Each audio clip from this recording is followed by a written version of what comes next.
ভাই দেখেন তো এইগুলো আপনার কাছে আছে কিনা? চাল, ডাল, আলু, পেঁয়াজ অনেক কিছুই তো লেখা আছে। এখান থেকে নিতে পারবে না, অন্য জায়গা থেকে নিয়ে নাও।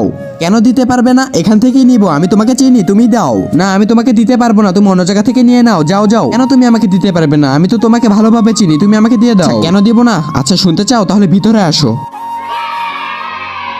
কিন্তু তার আগে তুমি যদি হিন্দু হয়ে থাকো তাহলে একটি কমেন্ট করো, মুসলিম হয়ে থাকলে লাইক সাবস্ক্রাইব দুটি করো, আসলে বুকাদের শুনছি সবচেয়ে বেশি। আরে ভাই কি হয়েছে বলো? ভাই তুমি যে আমার যা যা লিস্ট দিছো, এই লিস্টের ভিতরে যা যা আছে আমার কাছে সবকিছু আছে। হ্যাঁ ঠিক আছে বলো। তুমি যে আমাকে এই লিস্টটা দিছো, এখানে 4000 টাকার জিনিস লেখা আছে। তুমি কি 4000 টাকাটা আমার একবারে দিতে পারবে? আরে কি বলো, 4000 টাকা একবারে কিভাবে দেবো? 4000 টাকা ভেঙে ভেঙে দিতে হবে, এর জন্যই তো আমি দিতে চাই না। আবার 4000 টাকার জিনিস নিলে বলবে যে আমাকে ডিসকাউন্ট দাও। এত টাকা ডিসকাউন্ট দিলে তো আমার পুষবে না। আরে ভাই 4000 টাকার জিনিস নেবো, আমি তো ডিসকাউন্ট চাবই। বুঝলাম, কিন্তু তারপর আমাকে বলবা যে ভাই আমার কাছে এখন টাকা নেই, আমি তোমাকে টাকা দিতে পারবো না, 1 মাস পরে টাকা দিব, বেতনটা পেয়ে নেই। তারপর বলবা যে ভাই বেতন পেয়ে গেছি, কিন্তু আমি এটিএম থেকে টাকা তুলি নাই। ভাই আপনি কি আমার সাথে মজা করতেছেন? থাকেন, আপনার দোকান থেকে কিছুই নিব না।